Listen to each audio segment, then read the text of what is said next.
কতটা লাভজনক? ভাই সত্যি কথা বলতে কি, আমি প্রথমে ছিলাম অসহায় ভাই, দিন আনা দিন খানা ছিলাম। আমার পার্শ্ববর্তী এলাকায় একজন লতি চাষ করে, তার দেখে আমি সেখান থেকে চারা নিয়ে আসি, নিয়ে আসি আমি চারা রোপণ করি। প্রথম এলাকায় আমি 10 শতক, সেখান থেকে লাগাই ভাই আজ আমার 2.5 বিঘা চাষ আছে। এই লতি চাষই আছে 2.5 বিঘে, আর অন্যান্য চাষ তো আছেই। তো এই লতি চাষ করে আমাদের এক ভাই যশোর থেকে লেখাপড়া করে, আমার ছেলে মেয়ে আছে, তাদের লেখাপড়া চালাচ্ছে, আমাদের সংসার চলছে।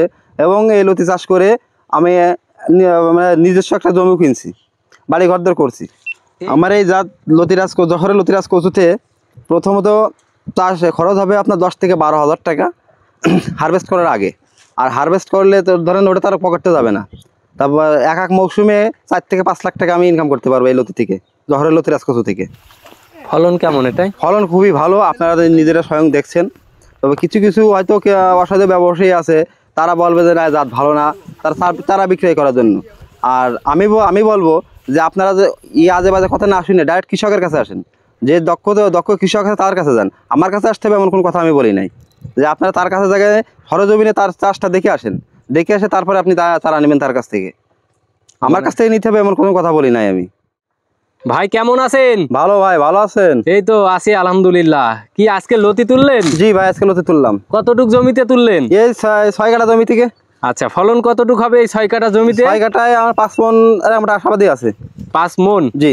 আচ্ছা আচ্ছা, এই 6 কাঠা জমিতে আপনার লতিরাজ কচু চাষ করছেন এবং দেখলাম যে গাছে প্রচুর পরিমাণ লতি হয়ে আছে। এগুলো বিক্রি করেন কোথায়? এই আমাদের পার্শ্ববর্তী পাইকারি হাট আছে, সেখানে নিয়ে যায়, সেখানে বিক্রি হয়। জি। আচ্ছা, আমাদেরকে যদি একটু বলতেন যে খরচপাতি কেমন হয় এবং এই চাষটা অন্যান্য চাষের তুলনায় কেমন? ভাই এই অন্যান্য সবজি যা আছে আমরা যে দৈনন্দিন যেটা খেয়ে থাকি বা দেখে থাকি, ওটা তো ধরেন 1 বছরের না, আমার এটাই 1 বছরের চাষ। তো অন্যান্যটা যদি আপনার 6 মাস থাকে, এটা থাকবে 1 বছর। আর এটার আয় কেমন, আমার এই 6 কাঠা জমিতে 5 মণ যদি হয়, আপনার 3,000 টাকা মন বেচলেও 3 5 15,000 টাকা। এতে থেকে আমার 5,000 টাকা চলে যায় খরচে, তবুও তো আমার 10,000 টাকা থাকবে। হয়তো ভাই এটা বলতে পারেন যে 5,000 টাকা কৃষি খরচ হবে, ভাই আমার এই লতি কাটতে লোক লাগে, সার লাগে, তেল লাগে, পানি লাগে, এদিক সেদিক করে আপনার 5,000 টাকা চলে গেল, তবু তো 10,000 টাকা আমার থাকবে। 1 বিঘা জমিতে যদি কেউ চারা লাগাইতে চায়, কোন সময় লাগাবে, কিভাবে লাগাবে, বা চারা রোপণের সঠিক নিয়ম বা খরচপাতি টোটাল বিষয়গুলো যদি একটু আমাদেরকে বলতেন ভাই, যেহেতু আপনি একজন দক্ষ চাষি। আর 33 শতকে বিঘা হলে 4200 পিস চারা লাগে। 4,200 পিস চারা লাগে।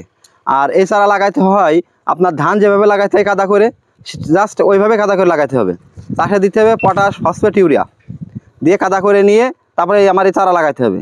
চারার দূরত্ব হবে 1 হাত, চারা টু চারা 1 হাত, আর লাইন টু লাইন হবে 1.5 হাত। লাগানোর কতদিন পর থেকে এটাই ফলন পাওয়া শুরু হয় এবং কতদিন পর্যন্ত একটানা ফলন আপনারা পেয়ে থাকেন? এটা লাগানোর 45 থেকে 50 দিন, অর্থাৎ 1.5 মাসের ভিতরে হারভেস্ট করা যাবে। আর একটানা আমি ধরেন 9 মাস পাবো, লতি পাবো। আর বছর শেষ হলেই এই যে গাছটা দেখতে পাচ্ছেন, এই গাছটা আমি বেচতে পারবো। কিভাবে এই গাছ বিক্রি করবে? এটা একটা ব্যাপার হিসেবে কিনে নিয়ে যাবে। তাই এগুলো থেকে তো প্রচুর চারা উৎপাদন হয়। জি ভাই। একটা লতিরাজ কচুর গাছ থেকে আনুমানিক কত পিস চারা হয়? আনুমানিক ধরেন 8-10টা হয়। আচ্ছা, একটা গাছ লাগানোর পর আনুমানিক কতদিন বা কত কেজি মতন ফলন দেয়, এটা কি আপনারা বলতে পারবেন? না, এটা তো বলা তো সেভাবে সম্ভব হয় না। সম্ভব হয় না? জি না। আচ্ছা, আপনি কত বছর এই লতিরাজ চাষ করেন? আমি 10 বছর চাষ করি। 10 বছরে আপনার কি মনে হয় যে অন্য চাষাবাদের থেকে বর্তমান আমাদের যশোরের এই যে লতিরাজ কচু, এটা আসলে কেমন এবং আসলে কতটা লাভজনক? ভাই সত্যি কথা বলতে কি, আমি প্রথমে ছিলাম অসহায় ভাই, দিন আনা দিন খানা ছিলাম। আমার পার্শ্ববর্তী এলাকায় একজন লতি চাষ করে, তার দেখে আমি সেখান থেকে চারা নিয়ে আসি, নিয়ে আসি আমি চারা রোপণ করি। প্রথম এলাকায় আমি 10 শতক, সেখান থেকে লাগাই ভাই আজ আমার 2.5 বিঘা চাষ আছে। এই লতি চাষই আছে 2.5 বিঘে, আর অন্যান্য চাষ তো আছেই। তো এই লতি চাষ করে আমাদের এক ভাই যশোর থেকে লেখাপড়া করে, আমার ছেলে মেয়ে আছে, তাদের লেখাপড়া চালাচ্ছে, আমাদের সংসার চলছে। এবং এই লতি চাষ করে আমি নিজস্ব একটা জমিও কিনছি, বাড়ি ঘরদর করছি। এই লতি বিক্রি করে আসলে কি এই লতি বিক্রি করে জমি কেনা সম্ভব বর্তমানে? অবশ্যই সম্ভব ভাই। কিভাবে সম্ভব? কারণ বছর শেষে যদি খরচা বাদ দিয়ে যদি 4-5 লাখ টাকা বা 5-6 লাখ টাকা এক জায়গায় করা যায়, তাহলে ভাই জমি কেনা তো কোনো কষ্টের ব্যাপার না। আপনি একজন কৃষক মানুষ, আপনি 1 বিঘা জমি বা 1 টুকরো জমি কিনতে পারবেন এই কচু চাষ করে, এটা কি আগে কখনো আশা করছিলেন? না, আগে কোনো আশা করি নাই। তাই আসলে কি অন্য কৃষকরাও যদি পরিশ্রম করে তাহলে মনে হয় অবশ্যই হবে ভাই, যদি পরিশ্রম করে তা উপরআল্লাহ তার পরিশ্রমের ফল দিয়েই যাবে। তবে কষ্ট করতে হবে। একটু কষ্ট করতে হবে ভাই। আচ্ছা, ঠিক আছে। তো আপনার নাম হলো সোহাগ বিশ্বাস? জি। আচ্ছা, আর বাসা? বাসা মাঝিহালি, আর জেলা যশোর, পোস্ট জোহরপুর, থানা বাগারপাড়া। আচ্ছা, ওই যে ওই ভাই তো লতি তুলতেছে নাকি? জি, ওই ভাই লতি তুলছে। ভাই এখানে আসেন। এই যে আমাদের এক ভাই, এই যে এখানে আজ লতি তুলতেছে, আপনার এই ছোট ভাই, তাই তো? জি। আচ্ছা আচ্ছা, এই লতি তুলতেছেন। গ্রামের টাটকা লতি এভাবেই কিন্তু শহরে সহ সারা বাংলাদেশে ছড়িয়ে যাবে। এখানে আসেন, আপনি একটু এখানে আসেন।